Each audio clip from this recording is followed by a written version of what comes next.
Socotra Island.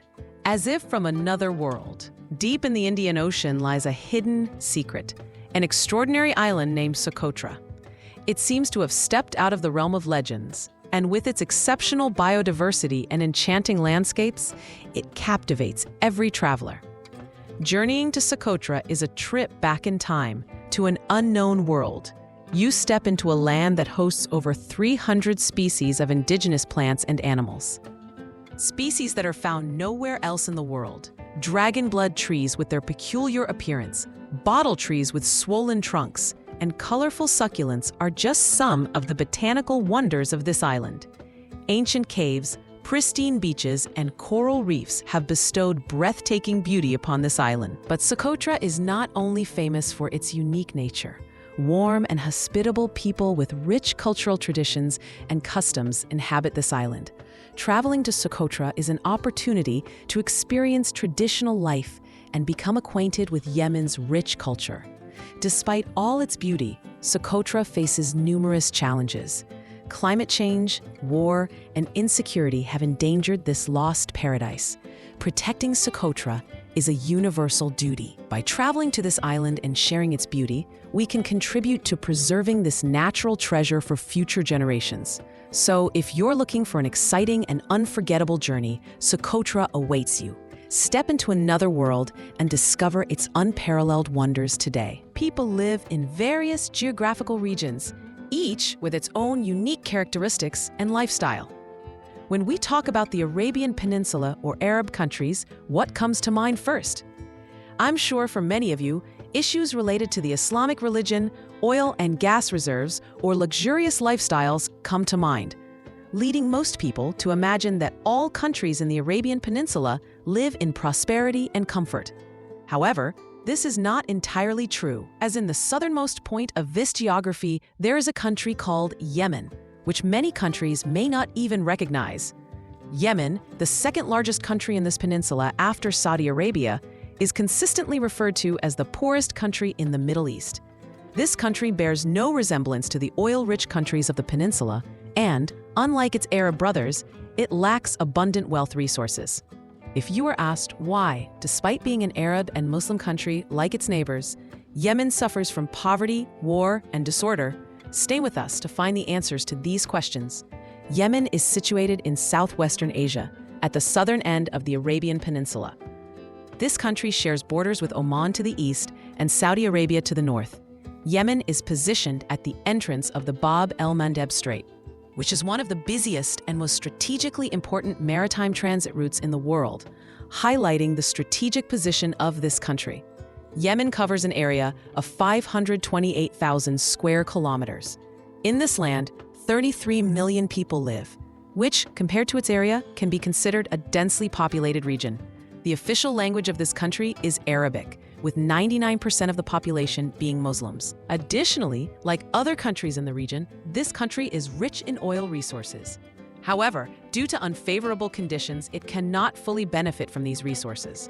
Alongside this country, there are beautiful islands and a long coastline with the potential to have a thriving tourism industry. However, unfortunately, due to internal conflicts, it is even impossible to find airplane tickets to enter this country. Today, more than 80% of the country's population relies on international aid to continue their lives. Yemen was part of the Ottoman Empire until the 19th century. With the weakening of the Ottoman Empire, the British encouraged the people of Yemen to seek separation. After World War I, Yemen separated from the Ottomans, but the British retained control of the port of Aden and the southern coasts for themselves. With the rise of Arab nationalism, the people of southern Yemen fought for independence and achieved it in 1967. In 1991, North and South Yemen united. Discontent with the corruption of the Yemeni government was common. The government prolonged its rule through bribery and keeping tribal leaders satisfied. If you intend to travel to this country, I must inform you that there are no direct flights to this country. Initially, you must enter the nearest country to Yemen, which is Oman. Salalah City in Oman is the closest city to Yemen. From there, it is a 130-kilometer journey to the country's border, which you can cover by car. At the border, Alani authorities will inquire about the reason for your travel to Yemen and advise you that traveling to this country is very dangerous. After this inspection, you will enter Yemen, where no issues will arise because there is no security at the borders and no one will bother you. In Yemen, we can only visit cities in the eastern part of the country, and you need permission to enter western areas. When you enter the country from the east, the first thing that catches your eye is the ancient mud buildings along the route, taking you back decades. It feels like time has stood still for years, and nothing has changed in this country. As you move away from the coast and approach residential areas, you will see many makeshift shops and vehicles. The roads and their surroundings are dusty, and the signs on the old buildings are worn and ancient. If you want to eat somewhere, you will notice that most people eat with their hands, and alongside their meals, they always drink tea. Their meals are full of spices and slightly spicy. They mostly use camel meat in their dishes, and camels are one of the main sources of meat in this country. Another popular Yemeni dish is bentel, a type of bread served with butter and honey in the middle. Yemen's famous beverage is maca coffee, renowned worldwide as a superb brew. However, very few people know that it originates from Yemen. Maca is a city situated on the Red Sea coast of Yemen. The shops around are usually housed in old buildings, indicating that people here are struggling to earn a living in difficult conditions. If you are sensitive to environmental hygiene, you may remain hungry here. The shops have essential products, but due to inflation, people do not have sufficient purchasing power. Even the income of some of them is $30 per month, but on average, people's income is around $100. Due to the unstable conditions of the Yemeni rial, in some professions, such as teachers and doctors, they receive their income in dollars, which for a good doctor is around $200. As you know, even such incomes are not sufficient to meet the needs of life. Women in this country usually do not work, and all living expenses are the responsibility of the male head of the family. Men are usually engaged in selling foodstuffs, spices, perfumes, and accessories in the market. But in the unfavorable economic conditions of this country, they do not have many customers. The country is in such dire straits that they cannot even use their own oil resources, and they obtain the required gasoline from fuel stations in countries like Oman. Politicians either cannot do anything or are involved in financial corruption. Therefore, poverty and unemployment have made everyone think for themselves, and we see people carrying guns and knives in the streets and alleys. When you enter the narrow streets of Yemen, you feel like any moment these buildings may collapse, because many of these structures have reached the end of their lifespan a long time ago. Another thing that catches your attention is that most people are 40 or 50 years old, and you do not see many young people in the city. Men wear long robes, and women wear black veils with robes.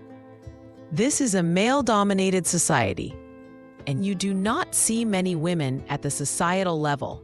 In some areas, women wear coverings similar to those of sorceresses, probably using these special hats to stay protected from sunlight.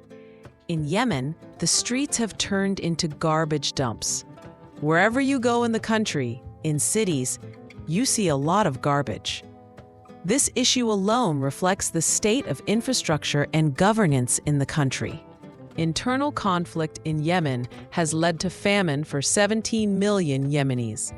The only prevalent language in this country is Arabic, and in urban areas, you only see writings in this language.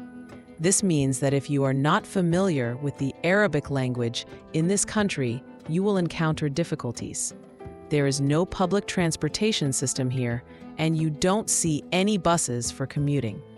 People generally use private cars for their travels, and the situation is not ideal. Many children in this country cannot go to school and do not have access to modern technology.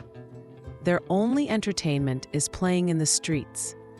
In areas where there is no access to water supply networks, it is the responsibility of children to provide water for their homes. Despite all these difficulties, the people of Yemen still have hope for the future of their country. and in their belief, the country will overcome these crises in the coming years. Don't forget to like the video and subscribe to the channel. Take care. Goodbye.